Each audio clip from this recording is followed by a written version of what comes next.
সাল 2017 দেশ মালয়েশিয়া। দুই মহিলাকে একজন ইউটিউবার একটি আজব কাজের জন্য নির্দেশ দেয়। তাদের এই কাজটা ছিল এক ধরনের বিশেষ প্র্যাঙ্ক শো।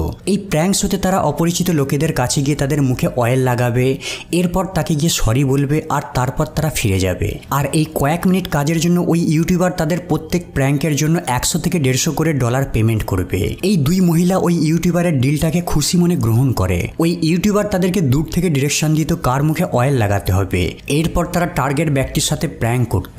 এভাবে তারা প্রায় এক সপ্তাহ ধরে শহরের বিভিন্ন জায়গায় সেম প্র্যাঙ্ক করতে থাকে আর 100 ডলার করে পেমেন্ট পেতে থাকে। কিন্তু তারা আদৌ জানতো না যে তারা এক ভয়ানক গেমের অংশীদার হয়ে গেছে।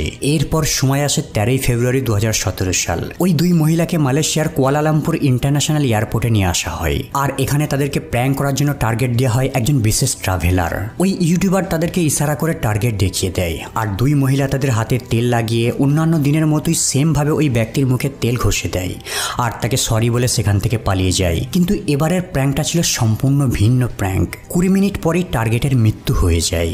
কিন্তু আপনি কি জানেন এই টার্গেটটা কে ছিল? উত্তর কোরিয়ার ফিউচার শাসক কিম জং নাম। কিম জং উনের বড় ভাই। ইনি হলেন উত্তর কোরিয়ার আসল হকদার।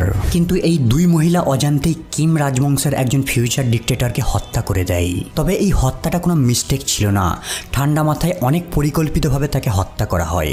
আর এই পুরো গেমটায় এই দুই মহিলা ছিল বলির পাঁঠা। এই হত্যাটা এতটাই প্ল্যানিংয়ের সাথে করা হয়েছিল যে আজ পর্যন্ত আসল খুনিরা কেউ সাজা পায়নি।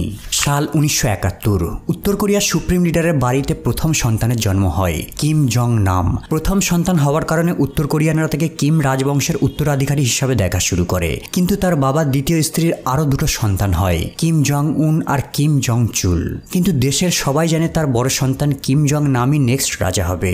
তার বাবা তাকে সুইজারল্যান্ডে পড়াশোনার জন্য পাঠিয়ে দেয়। তার বাবা নিশ্চিত যে শিক্ষা সম্পূর্ণ করে দেশে ফিরে তার বাবাকে রাজ্য চালাতে সাহায্য করবে আর বাবার মৃত্যুর পর সে ক্ষমতা টেক ওভার করে নেবে।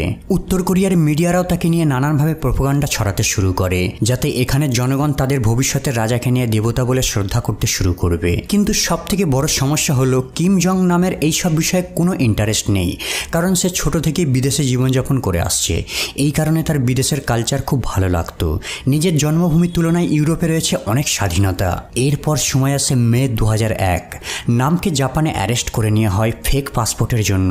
নামের এই অ্যারেস্টের ঘটনাটা ছিল তার বাবার কাছে সব থেকে বড় লজ্জাজনক ঘটনা। আসলে সে জাপানের ডিজনিল্যান্ড ঘুরতে চেয়েছিল আর এদিকে তার বাবা দেশবাসীকে বলে বেড়াতো ওয়েস্টার্ন কান্ট্রি তাদের কাছে সব থেকে বড় শত্রু। আর ঠিক সেই সময় তার পুত্র বিদেশে গ্রেপ্তার হয়। এই ঘটনার কারণে তার বাবা তার পুত্রকে দেশ থেকে বহিষ্কার করে দেয়। সে উপলব্ধি করতে পারে যে রাজা হওয়ার জন্য তার মধ্যে সেই